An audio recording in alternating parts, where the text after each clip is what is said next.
하나님이 주시는 평안과 기쁨이 오늘 이 예배에 참여 여러분에게 충만하시기를 주님의 이름으로 축원합니다. 오늘은 저희가 청소년 주일 예배로 이렇게 함께 드리게 됩니다. 어린이 주일도 있고 어버이 주일도 있고 청년 주일도 있고, 근데 이게 청소년들 얘네가 제일 삐지기 좋은 때거든요. 근데 왜 하필 얘네 주일은 없는지 모르겠어요. 그래서 그냥 저희가 이제 5월 세 번째 주, 5월 18 이제 5월 세 번째 주 그 월요일이 우리 성년의 날인데, 바로 그 전주에는 우리가 그 청소년 주일이라고 이렇게 해서 한번 주일을 지내보려고 합니다. 그래서 올해부터는 저희가 5월 세 번째 주일은 청소년 주일로 이렇게 함께 예배하고, 또 이따가 2부 예배 때는 만 19세죠. 이제 성년을 맞게 되는 그 친구들을 우리가 또 축하하는 시간도 잠시 가지려고 합니다. 아무튼 뭐 오늘 예배에 참여한 여러분에게 우리 하나님께서 주시는 은혜와 평안이 함께 하시길 바라고, 특별히 요즘 우리가 매일 성경을 통해서 잠언의 말씀을 이렇게 함께 나누고 있습니다. 잠언 하면 바로 지혜의 말씀을 이제 떠올리게 되는데, 이 잠언의 말씀을 묵상하는 여러분에게 하나님의 주시는 그러한 지혜가 충만하기를 주님의 이름으로 축원합니다. 오늘도 여러분이 이 지혜의 말씀이라고 하는 이 잠언의 말씀을 함께 나눌 때 하나님의 주시는 그러한 지혜가 여러분에게 함께 할 수 있기를 주님의 이름으로 축복합니다. 잠언서의 말씀을 통해서 깨닫게 되는 그러한 내용입니다만, 지혜는요 어느 날 갑자기 하늘에서 뭐 뚝 떨어지는 그러한 것이 아니라는 것을 알게 됩니다. 우리가 간절히 정말로 하나님 앞에 그 지혜를 사모하고 하나님 앞에 그 지혜를 찾고 구할 때에 하나님께서 우리에게 은혜로 주신 선물이 바로 지혜라는 거예요. 그래서 잠언서 2장 4절 말씀에 보니까 은을 구하는 것 같이 그것을 구하며 감추어진 보배를 찾는 것 같이 그것을 찾으면이라고 기록되고 있습니다. 은을 구하는 마음으로 지혜를 구하고 감추어진 보배를 찾는 그러한 마음을 가지고 지혜를 찾으라라고 말씀하고 있어요. 그러니까 여러분, 세상에서 은금을 얻는 것보다 귀한 것이 바로 하나님의 지혜를 얻는 것이고, 세상의 명예를 여러분 갖는 것보다 더 귀한 것이 바로 하나님의 지혜를 얻는 것임을 믿으시기를 바랍니다. 그래서 여러분도 간절히 지혜를 구하고 간절히 지혜를 찾는 여러분이 되시길 바라고, 또 여러분의 자녀들에게도 여러분 그들이 정말로 자신의 어떠한 믿음으로 하나님이 주신 지혜와 하나님의 지혜를 구하고 하나님의 지혜를 찾는 자녀들이 될 수 있도록 여러분 그 자녀들을 잘 인도하여 주시는 저와 여러분이 될 수 있기를 주님의 이름으로 축원합니다. 자, 오늘은 본문의 말씀을 통해서 지혜가 주는 유익이 무엇이고 또 지혜에 관한 그러한 교훈의 말씀을 우리가 함께 나누어 보기를 원합니다. 지혜가 있으면 우리에게 어떤 유익이 오는 것일까? 왜 우리에게 지혜가 있어야 하는 것일까? 어떤 사람을 성경은 지혜자라고 이야기를 하고 있는가? 오늘 여러분 말씀을 통해서 지혜에 관한 여러 가지 교훈의 말씀을 함께 살펴볼 텐데, 저와 여러분에게 하나님이 주시는 은혜의 말씀이 되기를 주님의 이름으로 축복합니다. 자, 먼저 7절과 8절 말씀을 여러분 한번 보시기 바랍니다.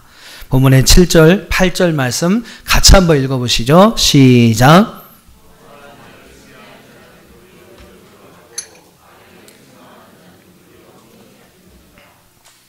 거만한 자를 책망하지 말라. 그가 너를 미워할까 두려우니라. 지혜 있는 자를 책망하라. 그가 너를 사랑하리라. 할렐루야. 자, 7절과 8절 말씀에서 말씀하고자 하는 중요한 지혜에 관한 교훈이 있어요.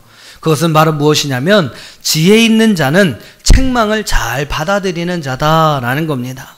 누가 지혜 있는 자냐? 바로 지혜를 가진 사람은요, 책망과 징계의 말씀을 잘 받아들이는 자가 바로 지혜로운 자다라고 7절과 8절은 우리에게 말씀하고 있습니다.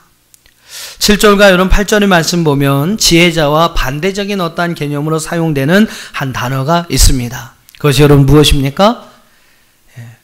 지혜자와 반대적인 개념으로 사용하는 말이 나오는데 그게 뭐예요?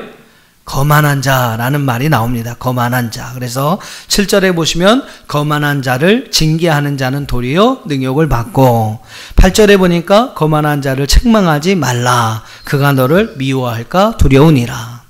또 12절을 한번 봐보세요. 좀 떨어져서 12절 같이 읽어보겠습니다. 시작. 내가 만일 지혜로우면 그 지혜가 내게 유익할 것이나 내가 만일 거만하면 너 홀로 해를 당하리라. 거만한 단어, 거만이다라는 그러한 말이 바로 이의 지혜에 대한 어떤 반대적인 개념으로 오늘 말씀에 쓰여진 단어입니다. 거만한 자, 히브리어로 레츠라고 하는 단어로 쓰여 있는데 이것은 교만한 거랑은 여러분 의미가 달라요. 교만한 것이 아니라 여기서 거만이라고 쓰인 레츠라고 하는 단어는 남을 조롱하는 자, 어떠한 입으로 삐죽거리는, 남에 대해서 삐죽거리는 입을 가진 자라는 그러한 뜻을 가지고 있습니다. 그러니까 여기서 이런 거만한 사람은요, 지혜로운 자의 어떠한 신앙과 도덕적인 삶을 조롱하는 사람을 이야기하는 것이고, 지혜를 멸시하고 적극적으로 그 지혜에 대해서 회방하는 그러한 모습을 보이는 사람을 가리켜서 거만한 자라고 이야기를 합니다. 자, 그런 거만한 자에게는 징계가 오히려, 징계를 하면 어떻게 돼요? 오히려 능욕을 받는다라고 이야기를 합니다. 거만한 자를 여러분 책망해봤자 오히려 그들이 우리를 미워한다라고 이야기를 합니다. 그러니까 여러분 이 말씀을 묵상하면서 느끼는 것이 있어요. 책망을 하는 것도 아무에게나 하는 것이 아니구나.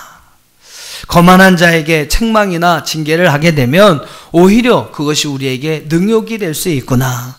거만한 자를 책망해봤자 오히려 미움과 오해를 살 수 있구나라는 그러한 말씀의 교훈을 얻게 됩니다. 오직 지혜 있는 자에게 책망을 하라라고 성경은 말씀하고 있어요. 그러면 그 지혜로운 자는 그 책망을 듣고 오히려 우리를 더 사랑하게 될 것이다 라고 말씀하고 있습니다. 거만한 자나 악인에게 하는 징계와 책망은요, 오히려 우리에게 독이 됩니다.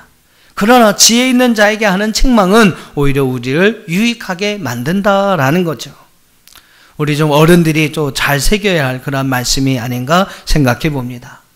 또 이 말씀을 좀 뒤집어서 말하면 우리 학생들이나 뭐 청년들 아니면 아랫사람의 어떠한 입장으로서 이 말씀을 이해해 보면 지혜 있는 사람은요, 자신을 책망하는 자의 교훈을 잘 받아들일 수 있다라는 말로 생각할 수가 있을 것입니다. 즉 지혜 있는 자는 자신을 책망하는 자를 미워하지 않습니다. 그 책망을 한 자에게 능욕을 주지 않습니다. 지혜 있는 사람이기 때문에 그는 오히려 그 책망과 징계를 고마워하면서 그것을 잘 받아들이고 자기의 책망과 징계를 해준 사람을 더 사랑하게 된다는 것입니다. 책망이나 여러분 징계를 잘 받아들이는 자가 지혜로운 사람이라는 것이죠. 한번 따라해 보시죠. 책망이나 징계를 잘 받아들이는 자가 지혜로운 사람이다. 네. 책망을 잘 받아들인 대표적인 인물이 여러분 누굴까요? 저는 다윗을 이야기할 수 있을 것입니다. 다윗은요, 왕으로서 절대적인 권력을 가진 자였어요. 다윗의 나라 때 이스라엘이 최고로 여러분 번성한 나라, 최고의 나라가 되지 않습니까? 그만큼 엄청난 권력을 가지고 있는 왕이 바로 여러분 다윗 왕이었어요. 하지만 여러분 그가 밧세바를 범하고 그 우리 남편이었던 우리아를 전쟁터에 내어보내서 죽게 만들었을 때에 하나님께서는 나단 선지자, 일개 별거 아닌 아무것도 아닌 선지자 나단 선지자를 그에게 보내어서 그 다윗을 책망하게 하십니다. 사무엘하 여러분 12장 7절 이하의 말씀을 보면요, 사무엘하 12장 7절 이하의 말씀을 한번 제가 읽어보겠습니다. 나단이 다윗에게 이르되 당신이 그 사람이라. 이스라엘 하나님 여호와께서 이와 같이 이르시기를 내가 너를 이스라엘의 왕으로 기름 붓기 위하여 너를 사울의 손에서 구원하고 내 주인의 집을 내게 주고 내 주인의 아내들을 내 품에 두고 이스라엘과 유대 족속을 내게 맡겼느니라. 만일 그것이 부족하였을 것 같으면 내가 내게 이것저것을 더 주었으리라. 그러한데 어찌하여 내가 여호와의 말씀을 업신여기고 나 보기에 악을 행하였느냐. 내가 칼로 햇사람 우리아를 치되 암몬 자손의 칼로 죽이고 그의 아내를 빼앗아 내 아내로 삼았도다. 이제 내가 나를 업신여기고 햇사람 우리아의 아내를 빼앗아 내 아내로 삼았은즉 칼이 내 집에서 영원토록 떠나지 아니하리라 하셨고, 여호와께서 또 이와 같이 이르시기를 보라 내가 너와 내 집에 재앙을 일으키고 내가 내 눈앞에서 내 아내를 빼앗아 내 이웃들에게 주리니 그 사람들이 내 아내들과 더불어 백주에 동침하리라. 너는 은밀히 행하였으나 나는 온 이스라엘 앞에서 백주의 이 일을 행하리라 하셨나이다 하니. 일개 여러분 나단 선지자라는 사람이 다윗 왕에게 와서요, 오늘 다윗이 행한 그 모든 일들을 이렇게 일일이 하나하나 책망을 하고 있습니다. 아마 다윗이 많이 열받았을 거예요. 어떻게 보면 한마디로 그 나단의 목을 칠 수가 있었을 것입니다. 또 나단도 아마 두려웠을 거예요. 다윗 왕 앞에 가서 하나님의 명령이지만 이 말을 한다는 것은 어떻게 보면 자기의 생명을 내놓은 것과 마찬가지의 그러한 말이었습니다. 근데 여러분 참 이 다윗은요 지혜로운 사람이었다라는 것을 알게 됩니다. 자, 13절을 한번 읽어보세요. 13절 상반절 제가 한번 읽어보겠습니다. 다윗이 나단에게 이르되 내가 여호와께 죄를 범하였노라 하매. 이 다윗은 지혜로운 사람이었습니다. 그 나단 선지자의 책망을 듣고요 그는 하나님 앞에 회개합니다. 내가 여호와께 죄를 범하였습니다. 침상을 여러분 눈물로 적시는 그러한 회개의 기도로서 다윗은 자기의 죄를 하나님 앞에 회개합니다. 그리고 자기의 잘못을 자기의 죄에서 자신을 돌이키게 되죠. 여러분 다윗처럼 이렇게 책망을 잘 받아들이는 사람이 지혜로운 사람이고 그렇게 책망을 받아들이면 그것이 바로 자기에게 유익이 되는 것을 믿습니다. 하지만 여러분 대부분의 사람들은 어떻습니까? 책망이나 훈계보다는요 칭찬받기를 원합니다. 그리고 누군가가 자신을 향해서 책망이나 훈계를 하고 충고를 하면 괜히 얼굴을 붉히면서 그 말을 잘 들으려 하지 않는다는 것이죠. 저도 그렇습니다. 혹시나 아내나 저희 부모님이 저에게 막 좋은 말을 하고 막 칭찬하는 말을 하면 그냥 막 괜히 이렇게 좀 쑥스러운 척 하면서 그냥 혼자 으쓱으쓱 할 때가 있어요. 기분 좋게 그 칭찬을 잘 듣습니다. 근데 그러다가 조금이라도 이렇게 책망하는 말이나 훈계하는 말이 나오면 얼른 화제를 바꾸죠. 아유, 됐다고, 알았다고. 아니야, 그만하시라고. 그러면서 여러분 그러한 책망과 훈계를 들으려 하지 않는 것이 어떻게 보면 저의 모습이었다는 거예요. 그래서 제가 오늘 이 말씀을 준비하면서 깨달은 사실이 있습니다. 아, 내가 아직 지혜가 많이 없구나. 더 지혜를 구하고 더 지혜를 찾는 자가 되어야 하겠구나라는 것을 깨닫기도 했습니다. 솔직히 여러분 다른 사람에게 책망을 받거나 징계를 받으면 기분 좋은 사람은 별로 없습니다. 하지만 여러분 입에 쓴 약이 몸에도 좋다고요. 다른 사람의 징계와 책망을 자신을 위한 좋은 교훈으로 잘 받아들이고 그 말을 잘 소화할 수 있는 사람이라면 그 사람은 지혜로운 사람이고 바로 그러한 지혜를 통해서 그의 삶은 더욱더 유익하고 풍족하게 될 줄 믿습니다. 여러분 어떻습니까? 여러분 다른 사람이 충고나 책망을 들을 때 어떻게 반응하십니까? 오늘 말씀에 의하면 그런 충고나 책망을 들을 때에 그것을 잘 받아들이는 사람이 지혜로운 사람이다 라고 이야기를 했어요. 그리고 그 충고를 주는 사람을 미워하거나 그 충고 듣는 것을 좋아하지 않는 사람이라면 그는 지혜롭지 못한 사람이다 라고 말씀하고 있습니다. 어떻습니까 여러분? 여러분은 지혜로운 사람입니까? 아니면 지혜롭지 못한 사람입니까? 옛말에 어른의 말을 들으면 자다가도 떡이 생긴다라는 말이 있습니다. 어른들은 오랜 그러한 경험과 교훈을 잘 알고 있기 때문에 그의 말을 들으면 유리하다는 그러한 뜻의 속담이기도 하죠. 오늘 여러분 성경의 말씀도 지혜로운 사람은 책망과 징계를 잘 받아들인다라고 말씀합니다. 소망하기를 여러분 모두가 다른 사람들의 충고나 책망을 잘 받아들일 수 있는 지혜로운 사람들이 다 될 수 있기를 주님의 이름으로 축원합니다. 또 9절을 여러분 한번 보시죠. 9절 말씀, 오늘 본문 9절 말씀을 같이 한번 읽어보겠습니다. 시작.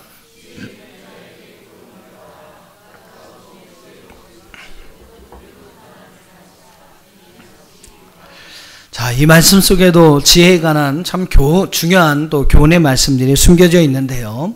지혜를 가진 자가 배워야만 여러분 더 지혜로운 자가 될 수 있고 의로운 사람이 배워야 그의 학식이 더하여질 수 있다라고 구절은 우리에게 말씀하고 있습니다. 지혜로운 사람과 의로운 사람. 여기서 말하는 여러분 의로운 사람은요, 뭐 죄를 안 짓는 사람, 거룩한 사람 그런 의미를 가진 말이 아닙니다. 히브리어는 짜디크라고 하는 단어인데 이 말은 공정한, 합법적인 법과 질서를 잘 지키는 정직한 사람이라는 의미를 가지고 있습니다. 즉 하나님이 주신 지혜를 가진 사람과 법과 질서를 잘 지키는 정직하고 공정한 합법적인 사람은 똑같은 것을 배워도요 그 배움에 있어서요 인하여 얻어지는 결과가 그렇지 못한 사람과 사뭇 다르다는 것이 바로 9절의 교훈의 말씀입니다. 보통 여러분 그렇습니다. 학교에서 뭐 학생들이 똑같은 선생님한테 공부를 배우지 않습니까? 근데 이렇게 학생들을 보면 성적이 다 달라요.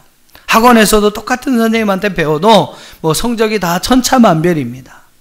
뭐 그 학생의 어떤 집중력도 차이가 있고, 뭐 그 학생이 그 이후에 어떻게 또 복습을 하고 뭐 예습을 하느냐 뭐 이런 거에 따라서 다 달라지겠습니다만, 중요한 것은 오늘 구절의 말씀에서 잘 설명해 주는 것이 있어요.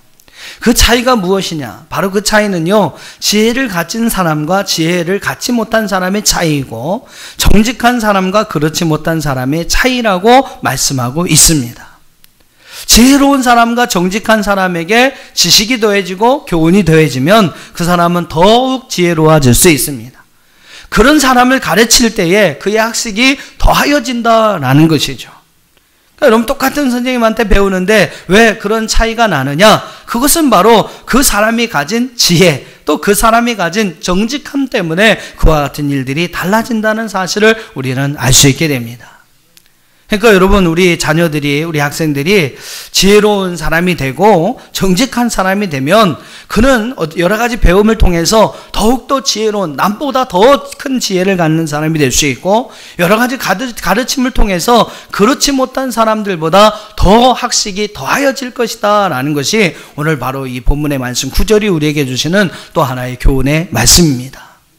하나를 가르쳐주면 열을 깨닫는다고, 깨우친다라고 그러죠. 그것이 바로 여러분 지혜로운 사람, 정직한 사람에게 주시는 하나님의 은혜라는 것입니다. 오늘 이 자리에 계신 여러분 모두에게 그런 하나님의 은혜가 있기를 주의 이름으로 축원합니다. 특별히 우리 배움에 있는 우리 청년들, 배움의 길에 있는 우리 학생들에게 이러한 지혜가 있기를 주님의 이름으로 축원합니다. 여러분이 지혜로운 사람이 되시고 또 법과 질서를 잘 지키는 정직한 사람이 되신다면 하나님이 여러분의 지식과 학식을 더하여 주실 줄로 믿습니다. 자, 또 10절을 한번 보세요. 10절에 보면 또 지혜에 관한 중요한 교훈의 말씀이 나옵니다. 10절을 같이 읽어보시죠. 시작.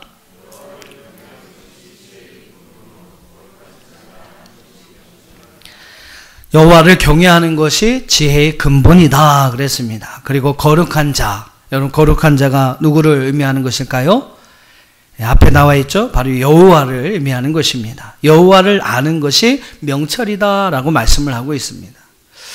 여러분 성경에서의 어떤 문학적인 그러한 표현인데, 같은 어떠한 문장 안에서 반복되는 어떠한 단어가 나올 때는 이 참 성경은요, 특별히 히브리어나 헬라어를 쓰는 이 문학권에서는 같은 문장에서 똑같은 단어 쓰는 것을 좀 꺼려하는 그러한 문학적인 어떠한 성격이 있습니다. 그러니까 똑같은 단어를 사용해야 하는데, 그러면 같은 문장 안에서는 그 똑같은 단어를 그대로 쓰지 아니하고 그거와 유사한 단어, 그 단어를 대신할 수 있는, 대체할 수 있는 그러한 단어를 사용해서 그 말씀을 강조하여서 표현하는 것이 성경에 나오는 그러한 문학적인 특성이라고 말할 수가 있어요. 그러니까 여러분 본문의 10절도 바로 그런 표현이죠. 여호와라는 단어가 앞에 써 있으니까 그 단어를 또 쓰지 않고 이번엔 무슨 단어로 바꿨습니까?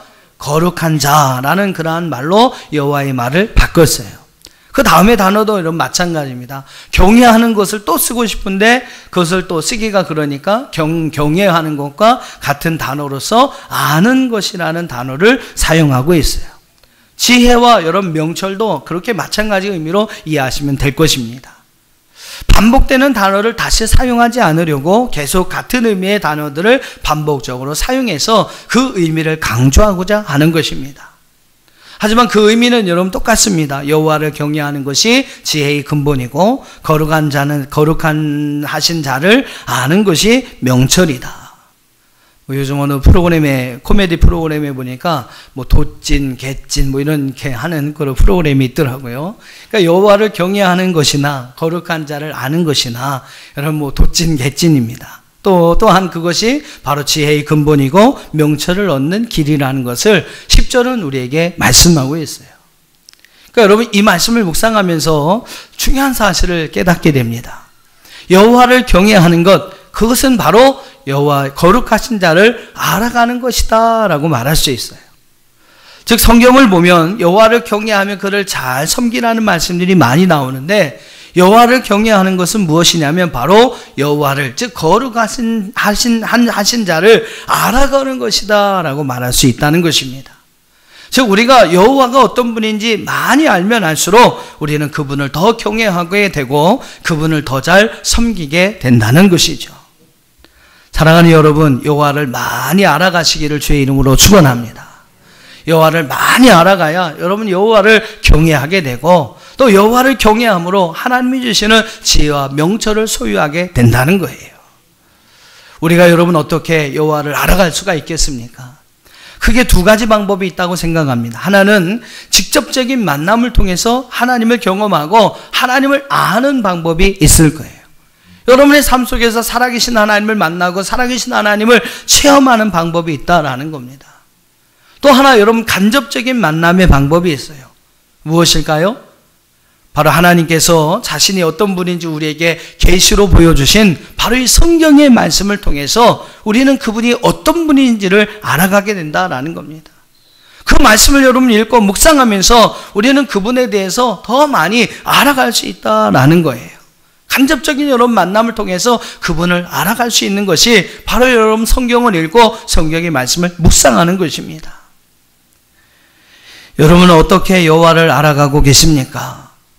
여호와가 어떤 분인지 아는 만큼 여러분은 그분을 경외하게 된다는 사실, 그분을 섬길 수 있다는 사실을 분명히 깨닫게 되시길 바라고, 그분을 많이 알아가면 알아갈수록 그분을 경외함으로 우리는 그분을 잘 섬김으로 그분이 주시는 지혜와 총명을 얻을 수 있다는 사실을 분명히 깨닫게 되시기를 주의 이름으로 축원합니다.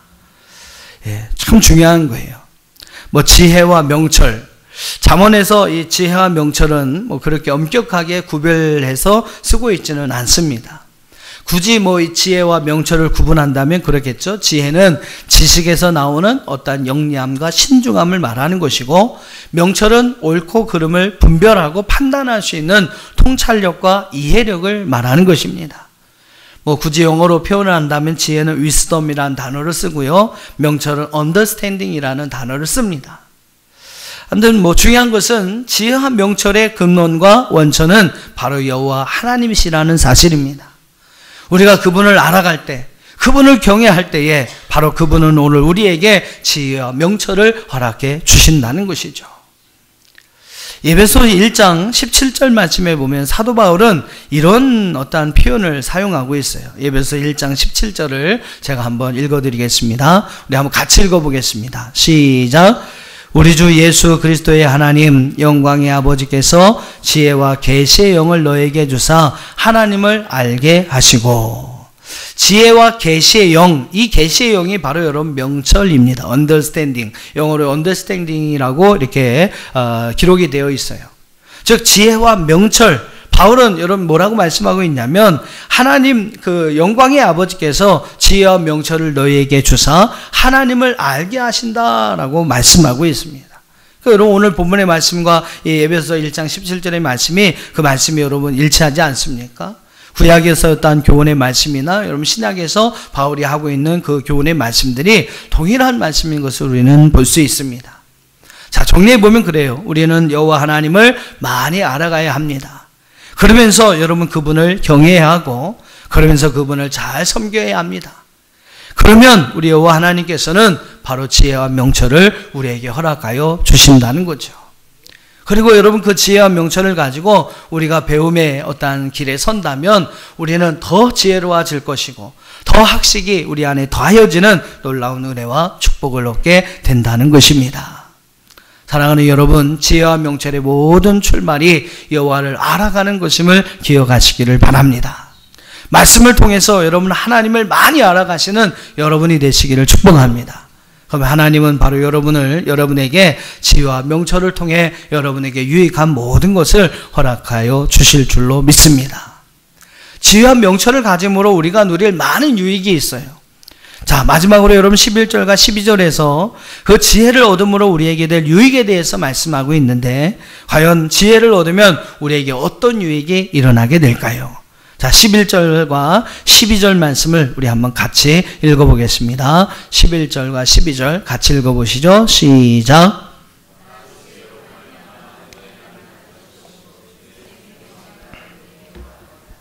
내가 만일 지혜로우면 그 지혜가 내게 유익할 것이나 내가 만일 거만하면 너 홀로 해를 당하리라. 여러분, 우리에게 무엇보다 중요한 것이 생명이 아니겠습니까? 생명보다 여러분 더 가치 있는 것은 아무것도 없어요. 생명을 대신할 수 있는 여러분 그 무엇도 이 세상에 존재하지 않습니다.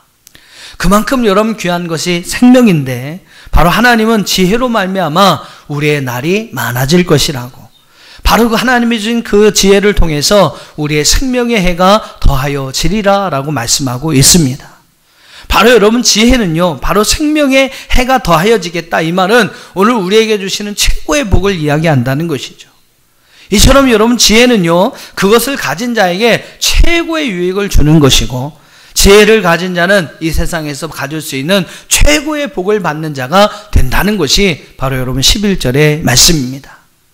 또 12절에서 말씀하는 것이 뭐예요? 12절의 말씀을 보면 지혜의 가르침으로 인한 영향과 결과는 그 누구보다도 바로 그 지혜를 가진 그 사람에게, 그 자신에게로 돌아온다는 사실을 12절은 우리에게 말씀하고 있어요. 즉 내가 지혜로우면 내게 유익이 된다라는 거예요.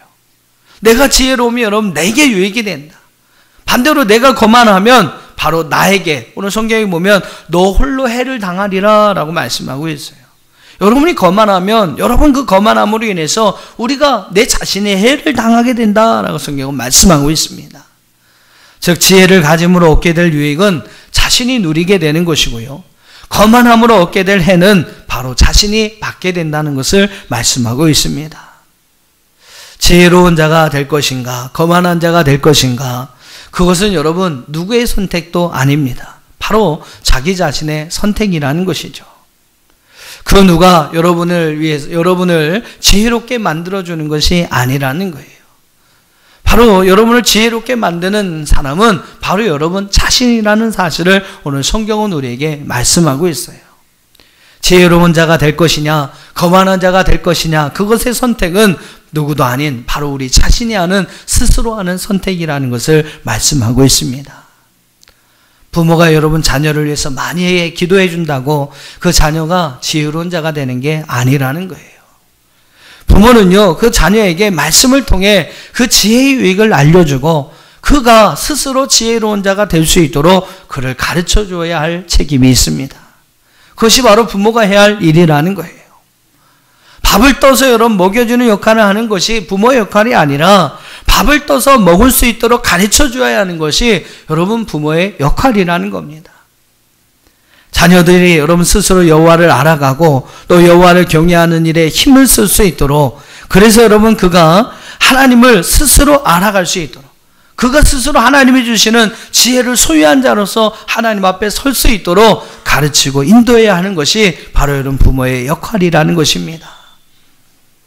우리 자녀들도 좀 잘 기억하시고 우리 부모님들도 잘 기억하셨으면 좋겠습니다. 우리 부모의 역할이 무엇인가, 또 자녀로서 우리가 해야 할 역할이 무엇인가. 지혜로운 자녀가 되느냐, 거만한 자녀가 되느냐, 지혜로운 사람이 되느냐, 거만한 사람이 되느냐, 그 선택은 바로 우리 자신의 몫입니다. 여러분의 선택에 의해서 우리는 스스로 지혜로운 자가 될 수 있고 스스로 거만한 자가 될 수 있습니다. 지혜로운 자가 되어서 지혜의 유익을 얻는 자, 세상에서 줄 수 있는 최고의 복을 누리는 자가 될 수 있고, 거만한 자가 되어서 홀로 해를 당하게 되는 삶을 살아갈 수도 있다는 것이죠. 사랑하는 여러분, 선택하십시오. 지혜로운 자가 될 것인지 거만한 자가 될 것인지 선택의 몫은 여러분에게 있습니다. 설교자로서 저희 바람이 있다면 이왕이면 이 자리에 계신 여러분들, 오늘 이 설교의 말씀을 들은 여러분들은 다 지혜로운 자가 되기를 주의 이름으로 축원합니다. 그리고 그 지혜를 통해서 우리에게 주시는 하나님의 그러한 은혜를, 하나님에게 한 축복을 이 땅에서 여러분 누릴 수 있는 최고의 복을 누리며 살아갈 수 있는 저와 여러분이 되어주시기를 주님의 이름으로 축원합니다.